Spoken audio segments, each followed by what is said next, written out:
Hey there friends, welcome to the vid. I hope you're doing good today. And in today's video, I'm going to talk about meditation and DPDR. I recently got a comment about meditation. Does it help? So I'm going to cover everything to do with recovering from DPDR and anxiety using meditation. So before we jump into it, let's actually talk about what meditation is. And a lot of people think that what meditation is you sit there, you cross your legs, you put your arms out and you close your eyes and you just relax for 5 minutes or 20 minutes or however long the meditation is.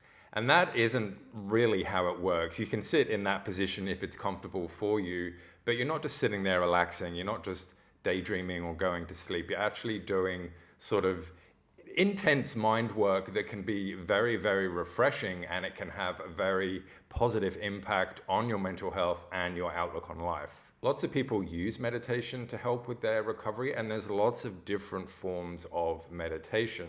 There's some where you do affirmations in your mind. There's some where you can sort of just acknowledge the thoughts and sort of see them passing, which is more sort of mindfulness meditation. There's bodywork meditation where you can sort of scan your body and feel any knots or twists or aches or anything like that. And there's sort of everything in between. So there's a lot of different types of meditation. So people who are recovering from DPDR and anxiety, there's two ways that they usually respond from meditation. They either love it or they either hate it. And if they love it, they say it's because it gives them more control over their thoughts. It gives them more clarity about where they are and what they want. And it gives them more peace. It gives them a time where they can just sort of sit and be at peace with everything, including just what's going on with their life. So there's that type. And then there's the type of people who hate it, or they say that it doesn't work for them.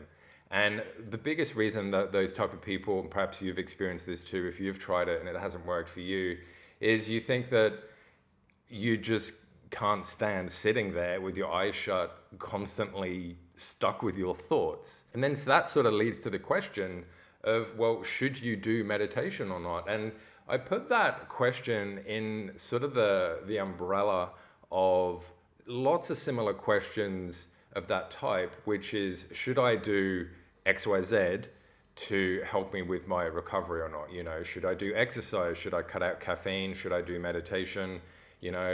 Does cutting out sugar help? Does mindfulness help? Just all these type of things, does it help your recovery? And the simple answer to that is, if it helps, it helps. And if it doesn't, it doesn't. Now, what do I actually mean by that? What I mean by that is, if you find that you do it and it makes you more calmer, it makes you feel better, it gives you more clarity, and it gives you a healthy habit to work towards, it gives you something to look forward to during your day, that's the initial help it can give you. It can also have long-term help in that it starts to sort of rewire your brain to look at the sort of good things in life, or to be able to have control over bad thoughts that come into your mind, or angry thoughts, or sad thoughts, or any type of those thoughts. It doesn't just have to be anxiety. And it gives you that mental strength to be able to, sort of know how to react as soon as those thoughts come in. If you do meditation and it doesn't help you, so what do you do then? Well, there's a couple of things that you can do. The first thing is to consider, is this type of meditation the right type for you? Are you doing the mindfulness meditation where you just sort of see the thoughts floating by? But that's just, you're freaking out about whether you're actually doing or not. But there's just so many thoughts going in and out that you can't just see them go by, because it's, there's too many. So perhaps if that's the case, maybe you should try a different meditation. You should try a meditation where you sort of do internal scanning of your body, because that is sort of going to have the same effect in that it's going to take your mind somewhere other than your thoughts. It's going to give your mind a rest. It's going to give your mind a break. And it's also going to teach you that, all these are just anxious thoughts. They're not actually your thoughts. So that's one thing that you can do. And another thing that you can do as well is just give it more time. Have you meditated once for 20 minutes and it didn't make any difference? Did you sit there, shut your eyes, and then expect that 10 minutes later when you opened your eyes, the DPDR would be gone? If you've done that, then perhaps that's not realistic expectations. That's not how meditation works. So you've got to give it a chance. You've got to give it more time. You've got to be more patient. And so if you see the potential of meditation and you think it could help you, give it a bit of a chance.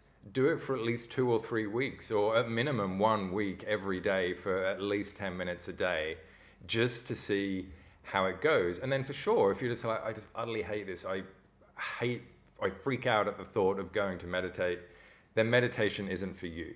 And if you find that if you've tried different types of meditation and if you've given it enough time for it to go by, then maybe it isn't for you. Maybe meditation isn't for you, and that's totally okay. Meditation isn't for everybody. So if it doesn't work for you and you're completely freaking out about what to do with your recovery, then you should book a call with me. It's a free call. It doesn't cost you anything, and we can have a chat about exactly why you are, perhaps why the meditation isn't working, some other things that you can do, and how you can reach recovery. The link to that is in a pinned comment and the description if you do want to have a chat with me. I look forward to it, and until next time, I'll see you in the next video. Bye.